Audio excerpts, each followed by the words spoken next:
Good morning and welcome to the Sabi Sands. It's another beautiful day here. There's a bit of cloud cover so far, and quite crisp and cool, and we've got off to a great start. We've just had a brief visual of a young male leopard, and we've been viewing him in this area for the last 2 days. He's had a baboon kill that I'm fairly certain he would have finished by now, and we're just below the WildEarthTV dam wall where there is a live camera, and people watching the live camera have told us that they did see the leopard heading in this direction, and we too saw the leopard coming down into this area. It's just taken us a few minutes to get into this little riverbed, so we're going to do our best to look around and find him. But as you can see, it is very thick in here, which may mean he has slunk off and we may not be able to relocate him. Even if we were to find him again on foot, it would be very difficult to get the vehicles in here. Anyway, it's certainly worth a look around. So that's what we are doing, and I'm teamed up again with them, and I've also got Steph on the vehicle, and Steph is a very experienced safari guide who's come here to give us some of his insights and thoughts into how we can better our current products.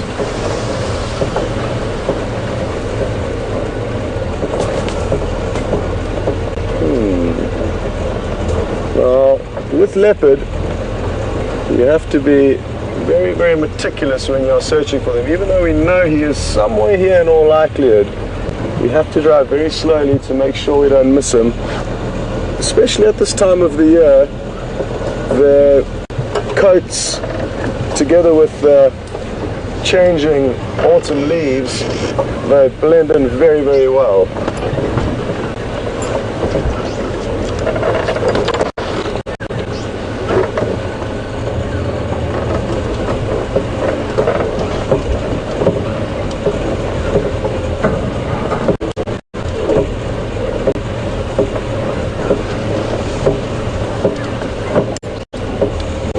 Now, there's a few comments from people that have been watching the live cam saying that he didn't cross the dam wall.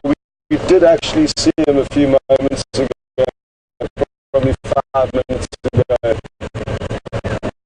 heading down into this riverbed. So we are certain that he did come down. Live camera could not follow him, and that is where you may have lost track of his movements.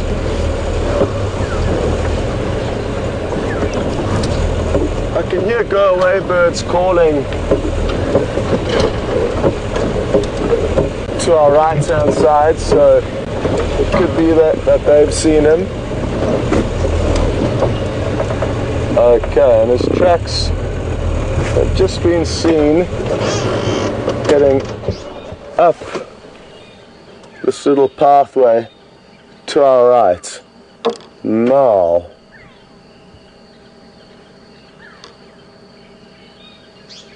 what I'm thinking of doing is just waiting here for a few moments to listen to a few more alarm calls, and then eventually we'll have to drive around and loop ahead of him. I would have presumed he may have just come down here to lie up because he's full bellied. He's been feeding on a baboon for, call it, 2 days now, and I guess it just goes to show that, again, there's only so much we can predict out here with regards to their movements. Even though he is full bellied, he's obviously got his thirst quenched because he's been at a water hole, but it seems like he is moving off.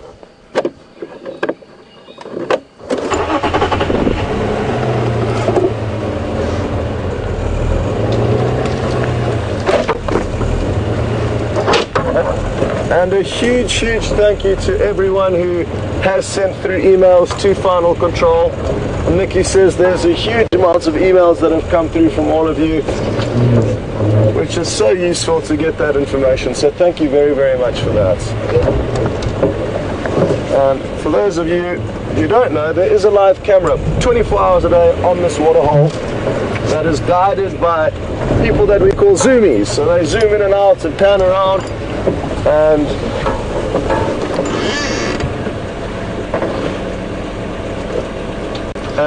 we've managed to see some incredible things, and for us it's incredibly useful because often when we come out on game drive, we've got reports, just like this morning, that a leopard's been seen, or lion, or elephant, or anything interesting.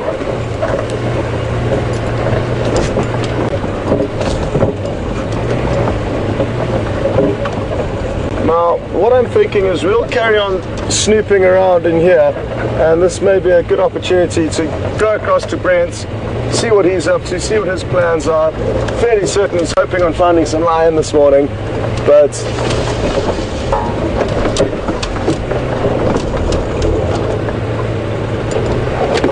copy.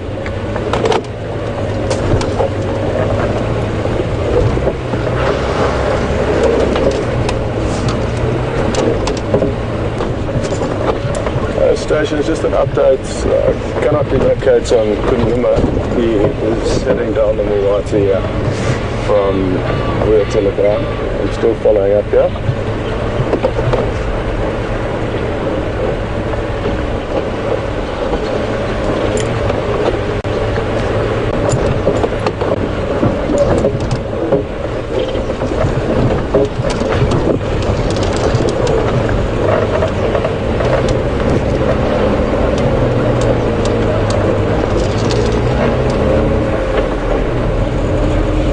Well, there's a very beautiful bird that we're going to stop and take a moment to admire.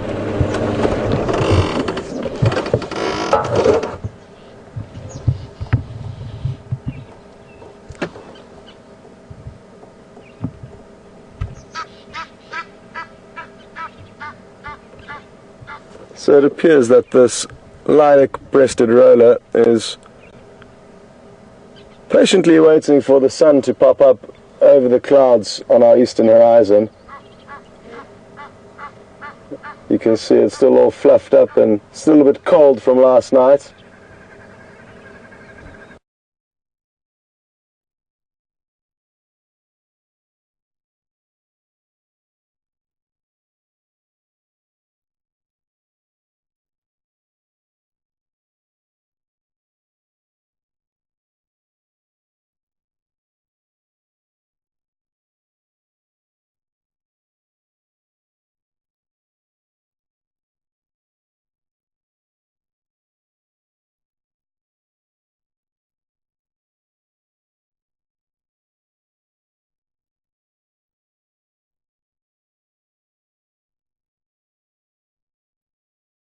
And get you back on the vehicle with us.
huge apologies, everybody, for the lack of audio and breaks in signal.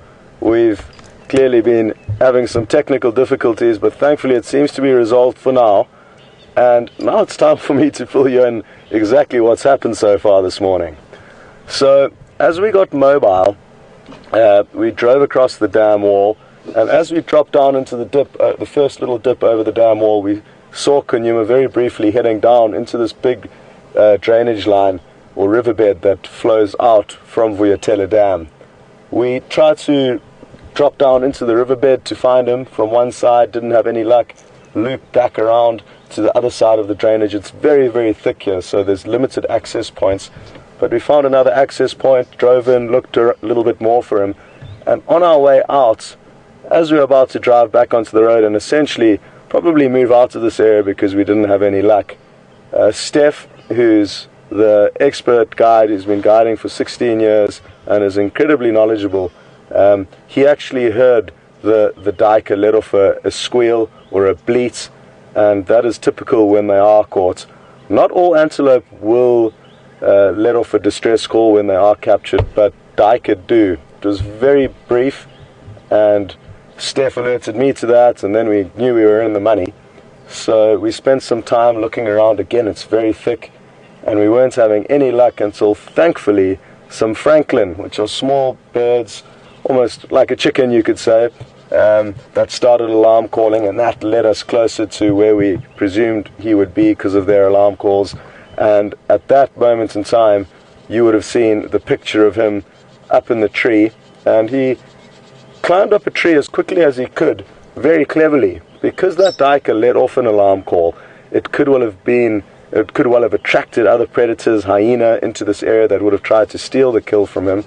So he hoisted the kill up into a jackalberry tree, which is not far from us now, and it will provide for great sightings in the future. But at the moment he's still full from a baboon that he's been feeding on for the last 2 days. So, as you would have seen for the last few moments before we fixed the technical issue, he's just lying up now, and it's impossible for us to get a better visual than what we have at the moment, due to the thickness of this area. But there he is, relaxing, and you can even see that his belly is full from here. That's probably the one thing you can see clearly, is his full belly. But like I said, prospects for the next couple of days that he'll probably spend feeding on the kill, and we're very fortunate that he did hoist it in a tree that is accessible, and we will get some great sightings over the coming 2 days in all likelihood, depending on how quickly he feeds on it.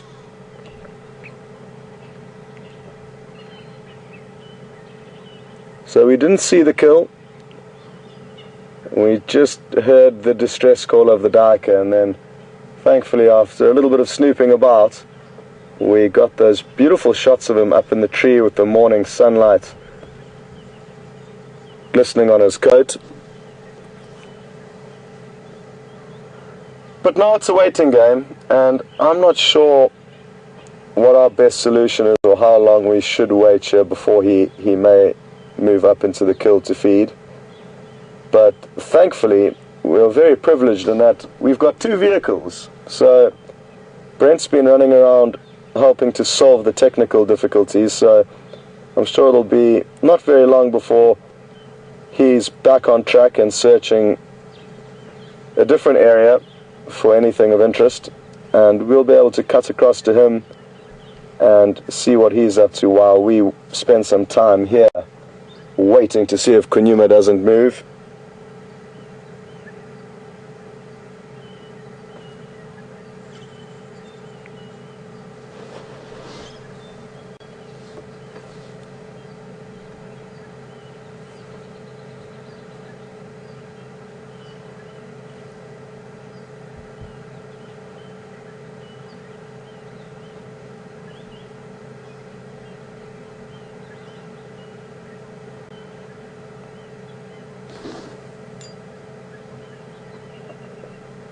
Well, we've just got a question through from Debbie, in Illinois. Good morning, Debbie, and welcome on board.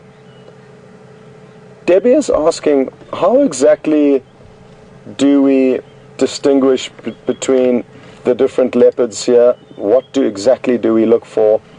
And they've all got slightly different spot patterns, and you can look at various parts of the body where there may be certain characteristic spots. Usually the head and face are used, but there are spots all over the body that can be used to identify or differentiate between the leopards here. Now, I think the best way for this to be resolved is if one of the viewers, and there are many of you who are wizards when it comes to identifying these leopards, if one of you wouldn't mind trying to upload a face shot, and I know some of you have even circled or highlighted certain prominent markings that would maybe differentiate Djuma to his brother Quarantine, that would be great, because then we can help Louise to understand and teach her how we do this. But from where we are sitting now, and with the technology available to me out here, it would be difficult for me to post any pictures to help highlight the differences of the spot patterns. So if anybody would be so kind as to post some of your ID photographs that you've archived and used to help identify these leopards, that would be great in helping to show Louise exactly how it is that you can go about identifying these animals.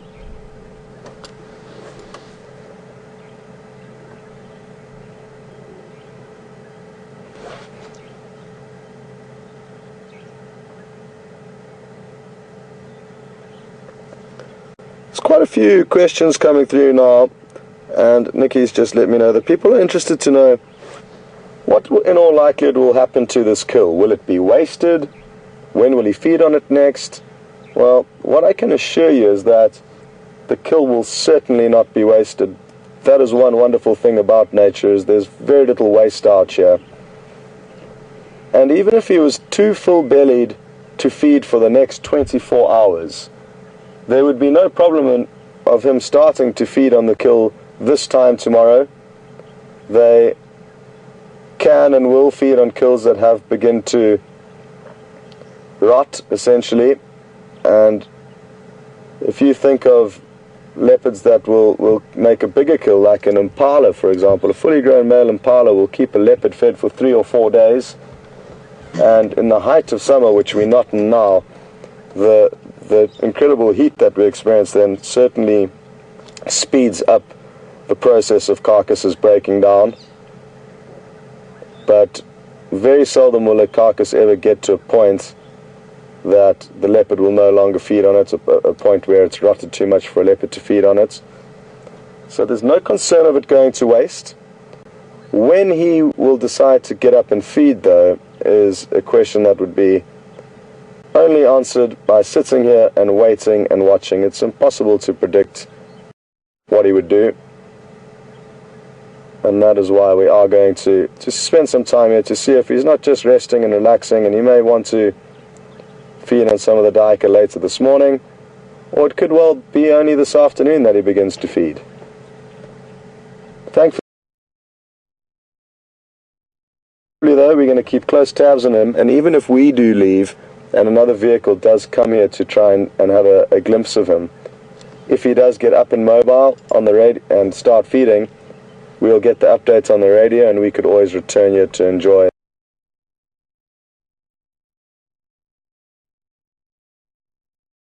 seeing him feed on this daika that he's managed to kill.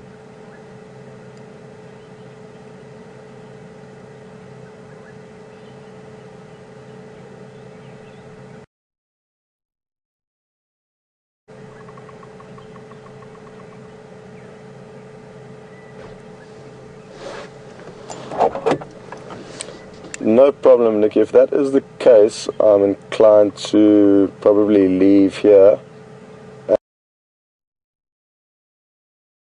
and let a few other vehicles in to have a glimpse, and we can come back when the visual improves.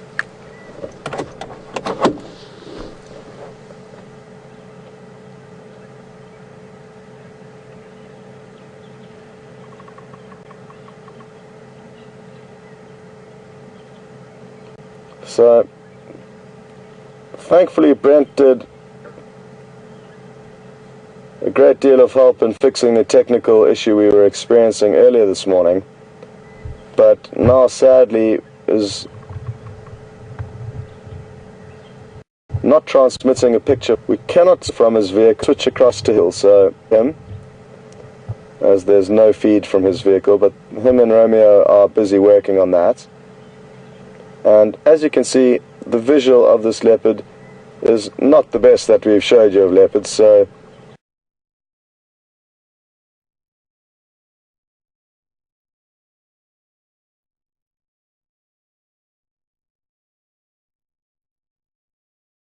to at least try and show the guest the leopard rather than foregoing this opportunity.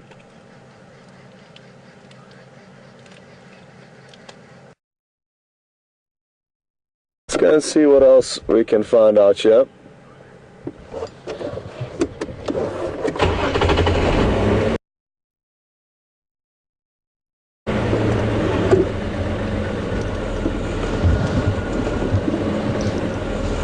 Some people are interested to know on what's going on with the baboon, and it's in all excuse me, it's in all likelihood finished, and that's why he would have moved off. Judging by how much was remaining last night, I was fairly certain that he would have finished it last night, and that's why he was moving off. But thankfully it didn't take him long to secure his next kill, but in all likelihood the baboon is done, and that's why it has moved a considerable distance away from the kill.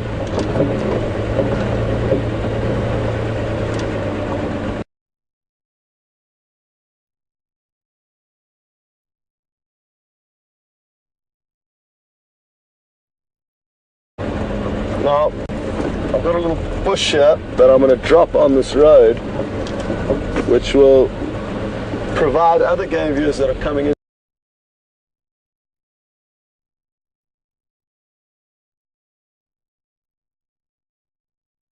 to this area with an exact spot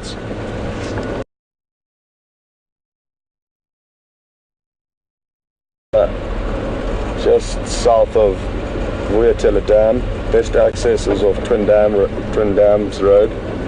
The visual of him now is currently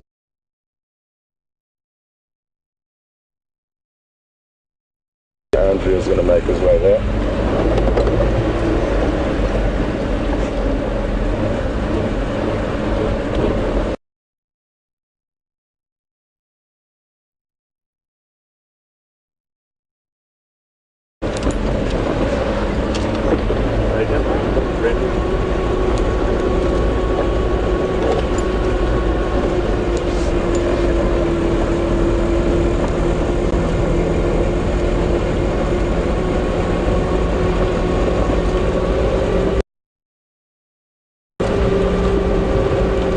Okay, so now we have the joy of going out and looking for something else of interest. So we've essentially got that leopard in the bank, and like I say, it'll in all likelihood, spend probably the next 48 hours in this area, as a rough guess, considering the size of the kill that he's made, and also the fact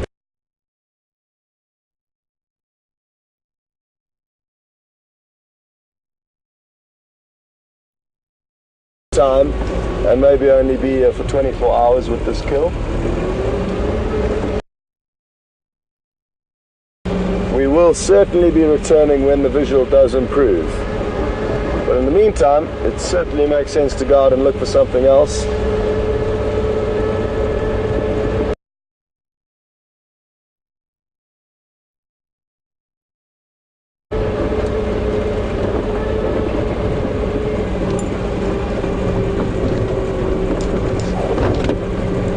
Negative.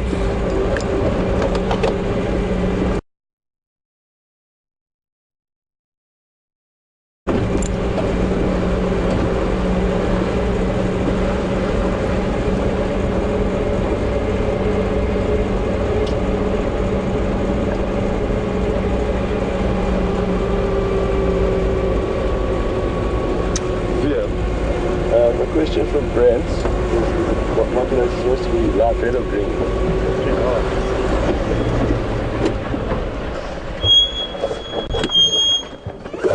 We're just going to check ours quickly, Nikki, and then we'll let you know. So, VM is just going to check some of the equipment.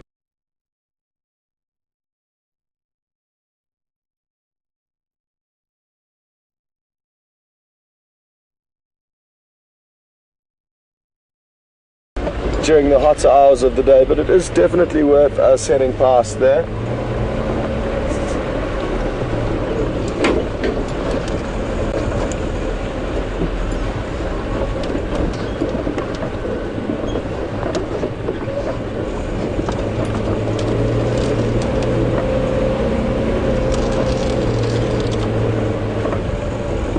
Even though we've already found one leopard, we're still going to be very alert and aware of any tracks of other possible leopards in this area. So that's why I'm driving slowly, just to make sure I don't miss any tracks on the road. And it's not because we're being greedy and we want to see lots of leopard or any other animal for that matter. It just makes sense because we could now, for example, find tracks of a leopard that we may find that excuse me, that doesn't have a kill and is therefore more inclined to provide us with some entertainment on the move. Go ahead.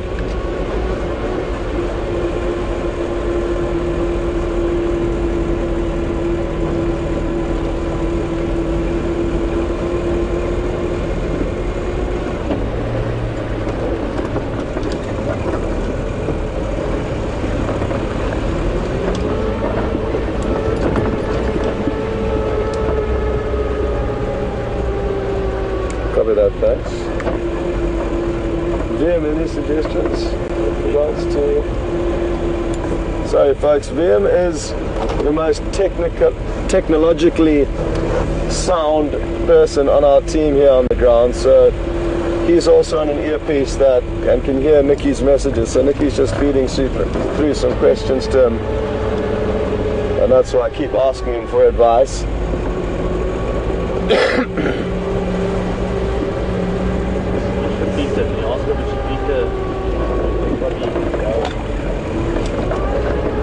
Do you want to know which repeater you're getting signal for Brent from, or which repeater you're working off?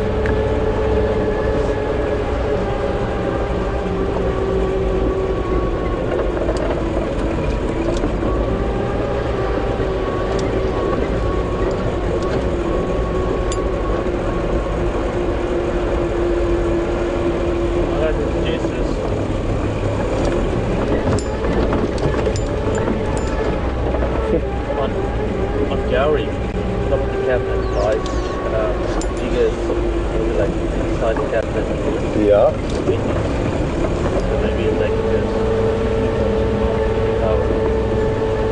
Okay. Just there one. Yeah. One inside. Okay.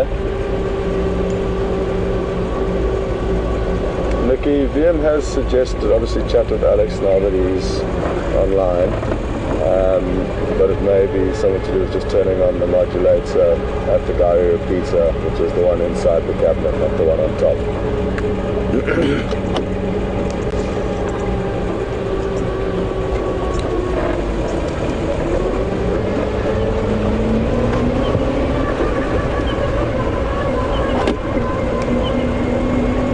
Just chat with Alex now that he's online, so we'll be able to resolve it.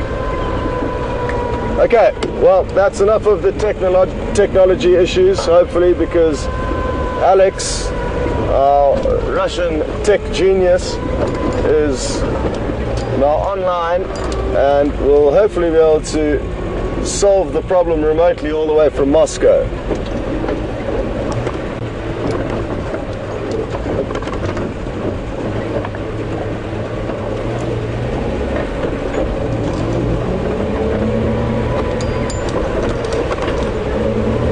Okay, well, I've just heard a great report on the radio, and we are heading in the right direction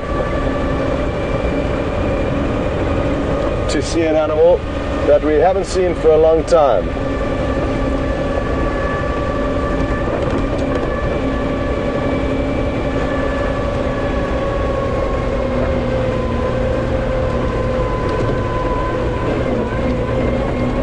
So I'm just going to have to chat on the radio now. And so this morning has been a little bit chaotic, but I'm just going to have to chat and let the guys know that I am in the area that this animal is heading towards. Thanks very much. Did copy that update. I am arriving at Twin Dams now, and I'm going to stand by here.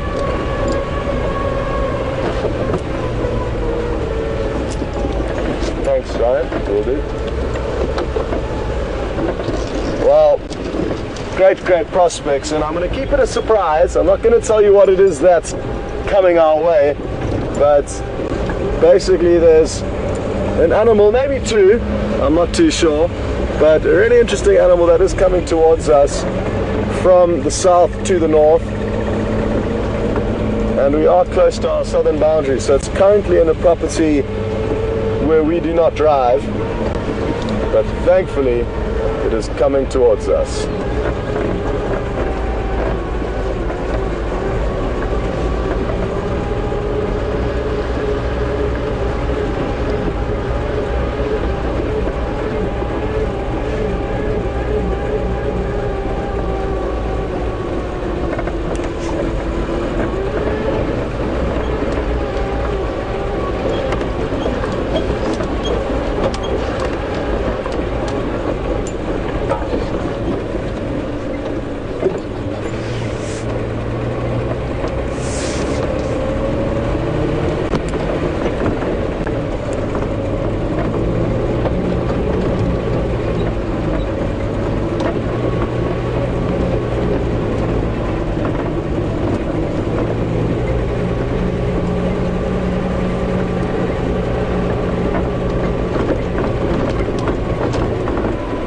One thing that always interests me when we do drive around, and we drive a lot of the same roads, not on a daily basis, but very often, and it's incredible to see how the animals' numbers move and fluctuate in any given area over time.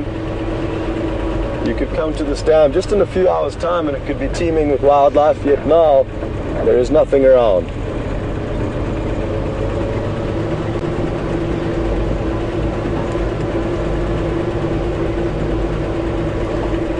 There's a diker that just ran across the road. I'd be impressed if anybody got a screenshot of that.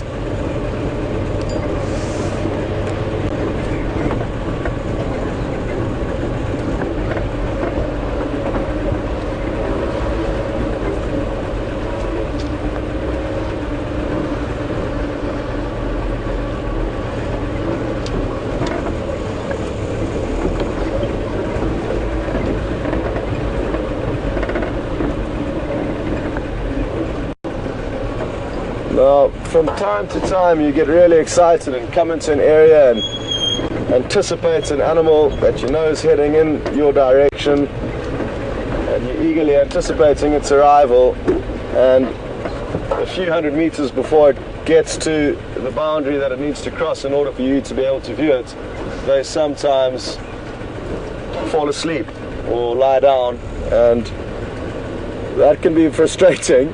And it is a reality of what could happen here this morning. So now we're expecting them to be coming from somewhere on our right, and this is where we will wait for them. As you look down to this little sandy patch below us here, you'll notice that it's very dry, and that's dried up in the last kind of month during the summer rains over kind of November, December and January. This would have been filled with water, and as you can see, a lot of footprints where animals were wallowing and sloshing around in this mud. They're critically important for the animals, these mud wallows, as by caking themselves in mud, it creates protective layerings for them, and these muddy wallows are the perfect place for them to acquire this protection. It also simply aids in cooling the animals down, so there's immediate benefits as well as longer lasting benefits.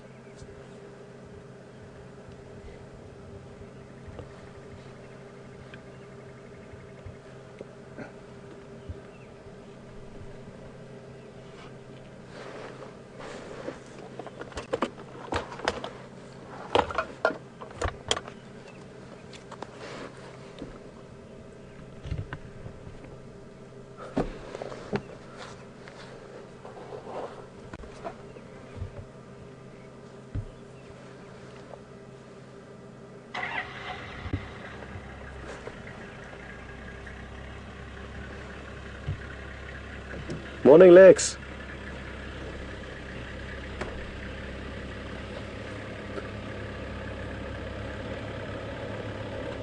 Morning. Morning, Lex. How you doing? Good, and you guys? Very good. Morning, folks. How's everyone? Sorry? What was something coming across this way? Apparently, yes. What? So I was. It was going to be a surprise. So anyway, there's some. Okay, yeah, no. Keep it a surprise. Okay, sorry.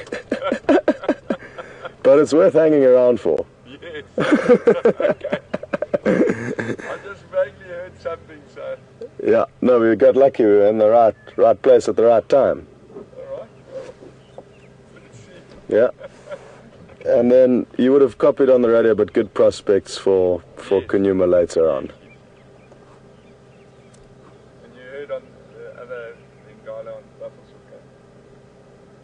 Buffalo. I do, but I tend to block my ears out for that because we can't go there. It's been long since we've seen lion. Brent got a glimpse yesterday, thankfully, as they passed down at Sydney's Dam. Yes. But other than that, it's been over a week that we've seen lion. So, looking forward to their return.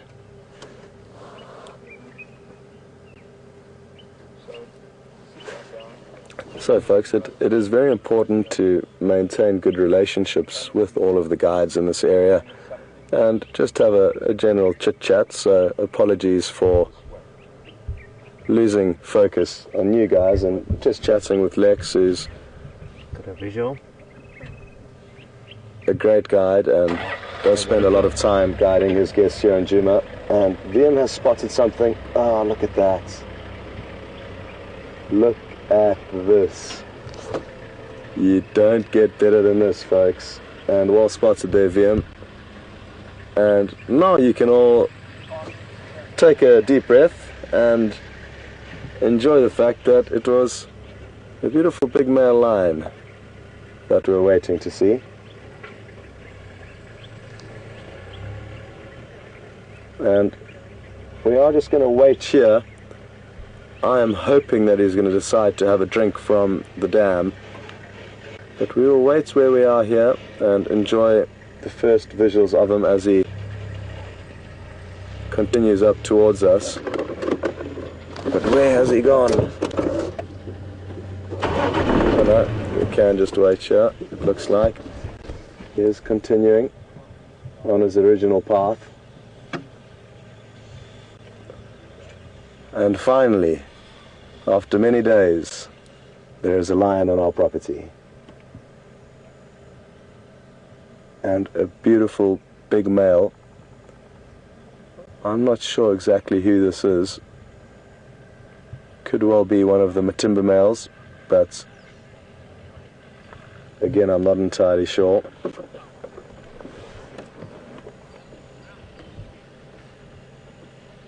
Absolutely beautiful.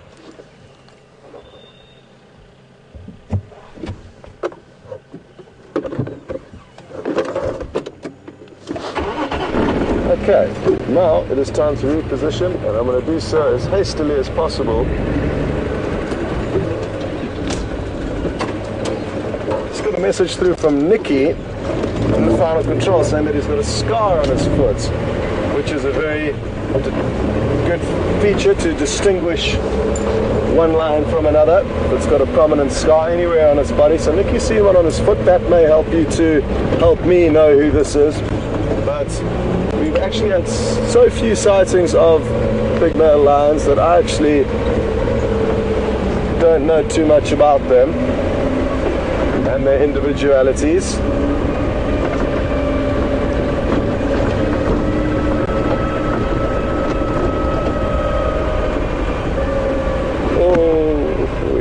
Going to have a beautiful sighting.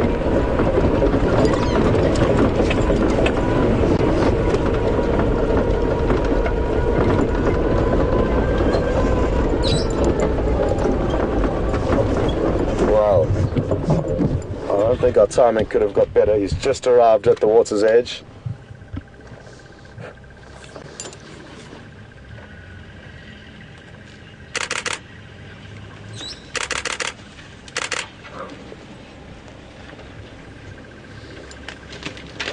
look at this. Absolutely wonderful.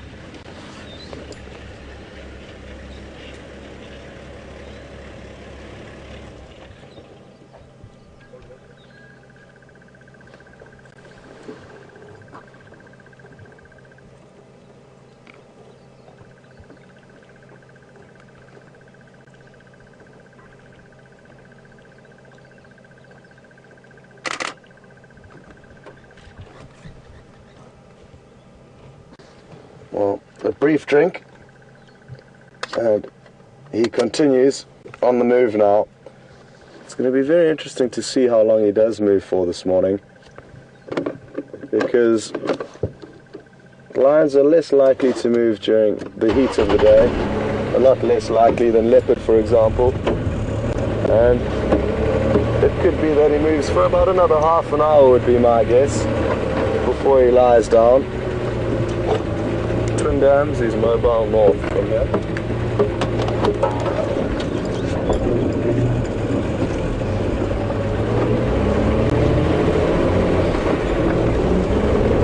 He is certainly moving with some intent, and they can cover huge distances when they are moving intently, as this one is.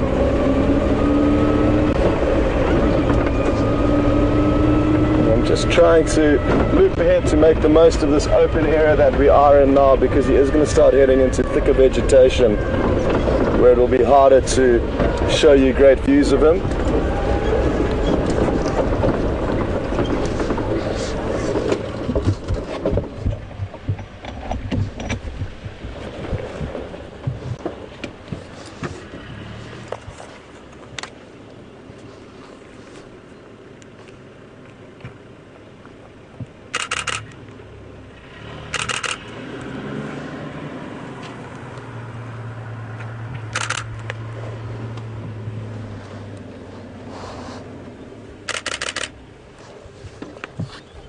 Beautiful. He just moved meters past our vehicle, and that was absolutely wonderful.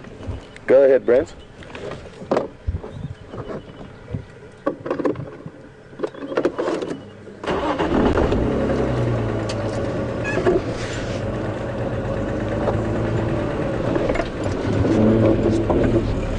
There's 3 vehicles here, Brent. I'm not sure who's on standby.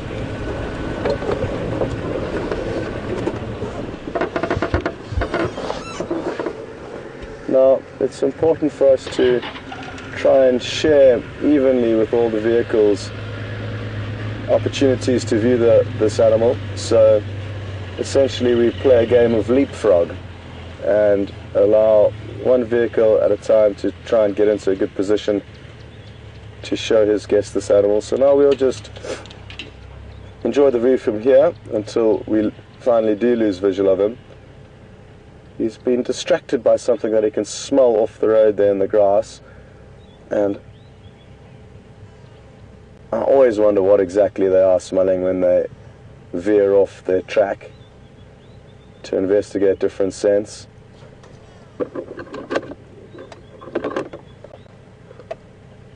Well, what a morning it's been so far, and to find a male leopard with a fresh duiker kill to start with, and then head off to a dam in the hope of just finding anything, and then minutes later on the radio hear a report that there's a beautiful big male lion heading straight towards where we were heading, means our luck is running exceptionally high.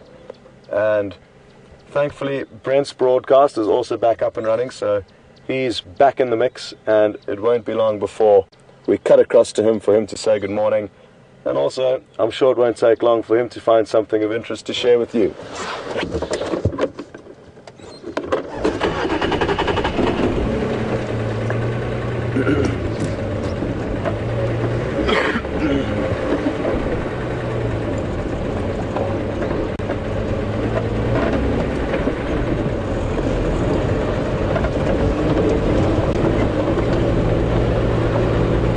So, as I mentioned, we are heading into a slightly thicker area, which will make looping ahead of this line very difficult. and it may be a few minutes before we do get our next visual, but that's not a problem. And patience is something you learn to have out here in the wilderness, because without it you would get extremely frustrated. So the fact that there is a male lying around is enough to put a smile on my face, and I'm happy to wait a little while to get another incredible visual of him.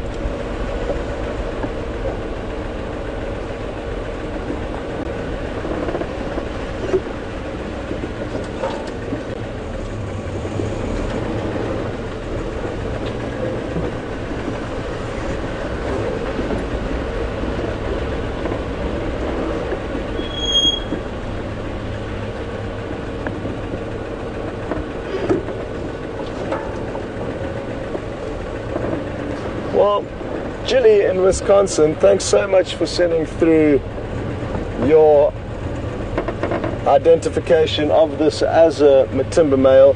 And Jilly remembers that from December there was one of the Matimba males that had a wound on his paw that took a while to heal, and I do also remember that vaguely, Jilly. So it's confirmed that it's one of the Matimba males. So he is part of a dominant coalition of males in this area. They have split up. There were initially 4, I believe, and they have split up into 2 groups of 2. But even when there are big groups of lion coalitions of 4 or 5, they tend to split up and spend way, make sure that there's no intruders coming in onto their property. So that could well be what he's doing. Like I say, there's been no lion sightings for over a week on this property, so they're due to come and check up on their backyard here and make sure that there's no intruders.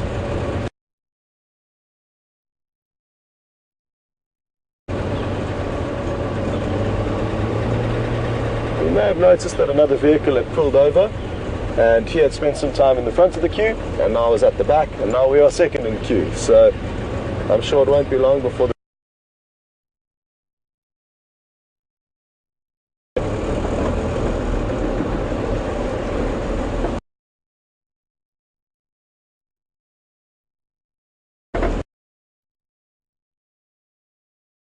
there was a little pathway he took off the road there, and it's just again a shortcut that animals will take, and I've tracked these lion up and down on the same pathway that they often use, and we always lose the tracks on this little section of road as they take a small game trail.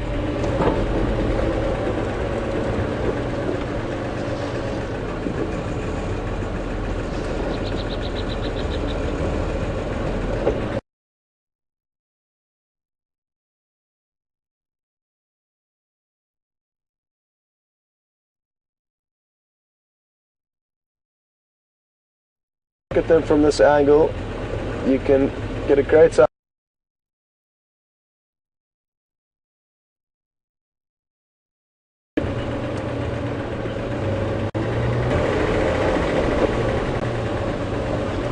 It's also important to realize how quickly he's walking now and how much distance he's covered in just a short space of time. He's probably moved half a mile since we first got visual of him, and even if I was walking on these tracks behind him, it would be a brisk walk to keep up with him.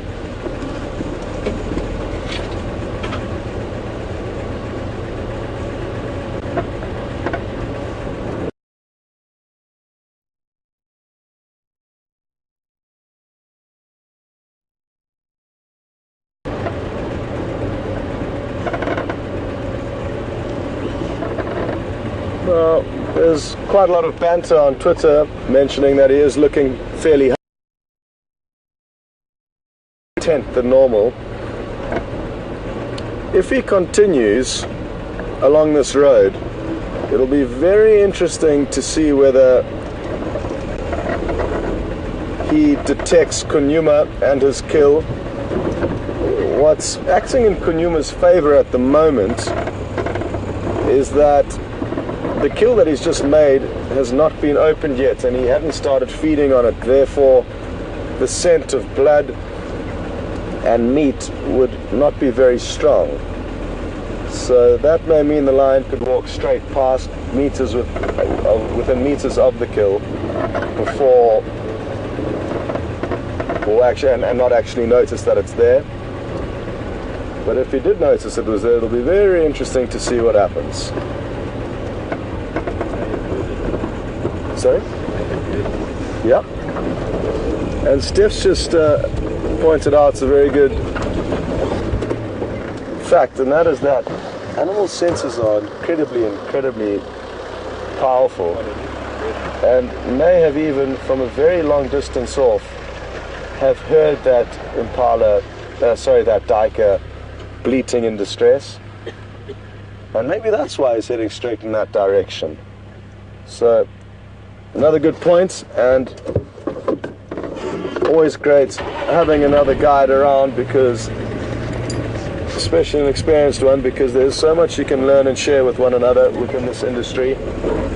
There's obviously there are right and wrong theories, but there's always different ways of looking at things and analyzing situations, and having other field guides' opinions and thoughts on the matter is always great for just chatting and debating and discussing the potential, because that's so often what we are doing. Is we are guessing and estimating and using prior knowledge and prior experience to apply to what may be happening currently.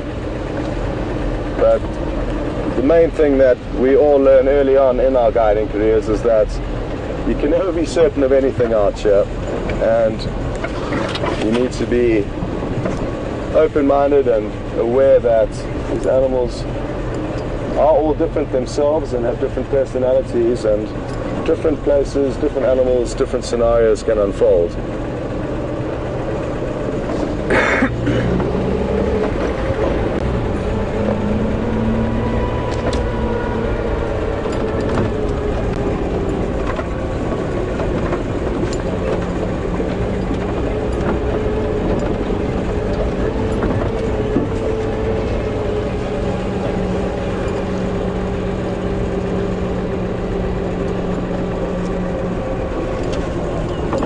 Now I'm just going to do a little bit of a loop around, try and get ahead of this lion. And there's a small pathway here that takes us past a dried up little water hole and then links us onto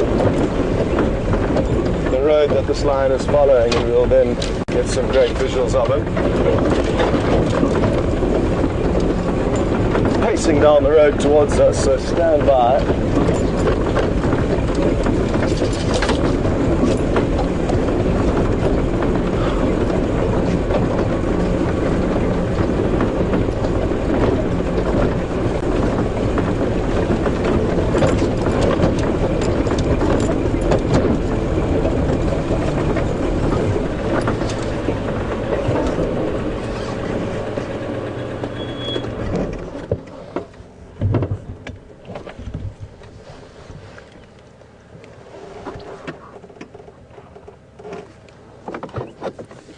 Lex, if you want to drive behind him for a moment so I can get some pictures for you and your guests.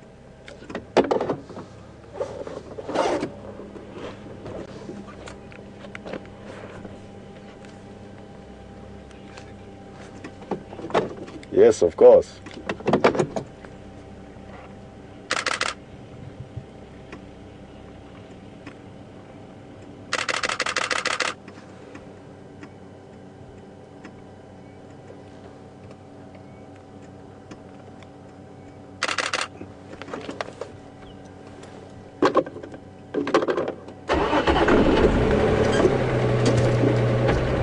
Absolutely beautiful. I'm just going to shoot off because I don't want him to veer off his track, which is this road. But this is their turf, so we kind of have to bend and weave for the animals.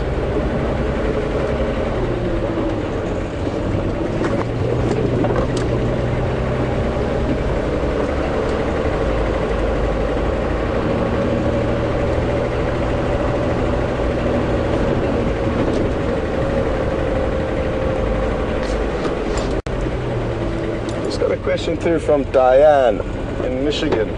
Good morning, Diane, and welcome. I hope you're enjoying the sighting with us. Diane is interested to know how tall he is. Now, if I was to stand next to him, the top of his back would probably be above my waist.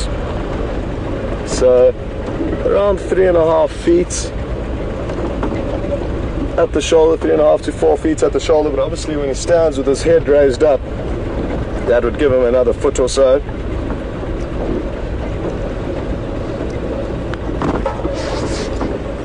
So this is the dried up water hole on our left, but he is going to be coming past shortly, and it's so great for us to be able to see them and follow them, because when we are tracking them in the future, we can be aware of likely routes that they may take.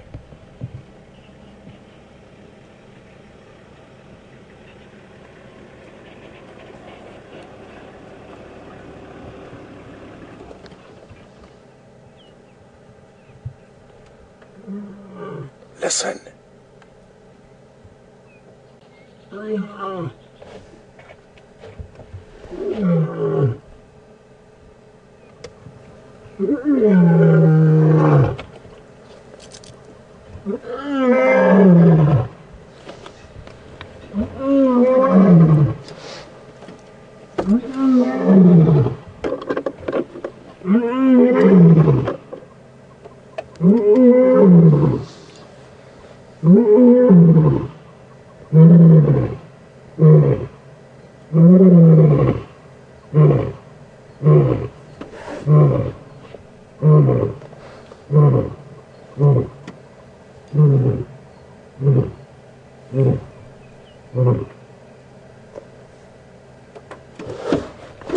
Well, I certainly didn't expect that, and it's something that I've been hoping to share with you for such a long time. Apologies for not moving the vehicle, but it was such a beautiful noise to hear that male lion calling, and to start up the vehicle and move just to see him wouldn't have made sense. It made more sense just to sit still and keep quiet and listen to him roar, and we could literally feel the roar vibrating through our body. It sends shivers down your spine, and I'm so happy that just happened.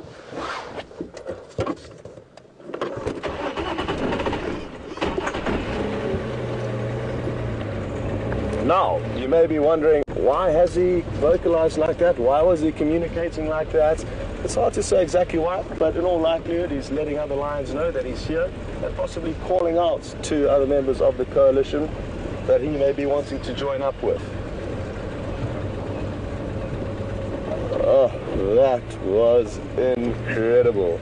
And it's been many months since I've been here. For 5 months I have not heard a lion vocalize like that, and if there's one thing that I could choose for my guests to see on safari, one thing, it would be that.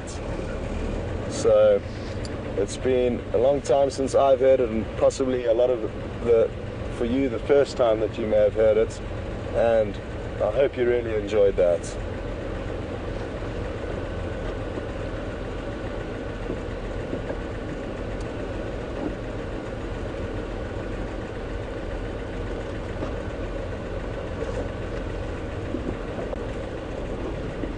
Again, we're going through quite a thick area here, so we will continue to leapfrog, and it won't be too much longer that this line will be passing the area of Djuma, which is a young male leopard that made a kill earlier this morning. For those of you who have joined the show more recently, we started off with a male leopard and its kill, and it did kill a small duiker, which is a little antelope. It was a big duiker, but it is a small antelope. They're fully grown or very small. And that leopard has now hoisted the kill up into tree and has yet to start feeding on it. But this lion may well know that something's been happening up here, and he may smell the kill, smell the leopard, and then we may have some very interesting interactions on our hand.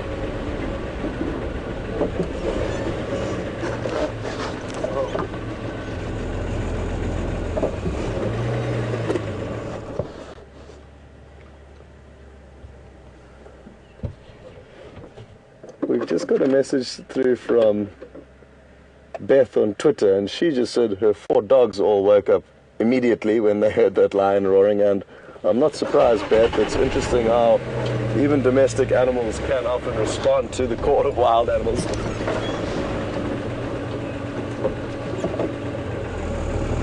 Now, we did have a visual of him in this little gap, and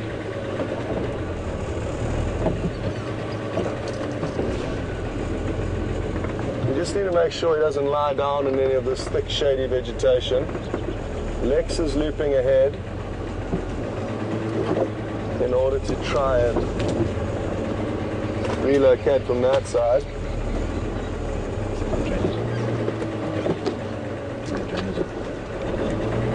You can hear some tree squirrels alarm calling, so it sounds like he is still on the move. And thankfully, just up ahead of us, there's a road that loops us into a riverbed that he in all likelihood is heading down in towards.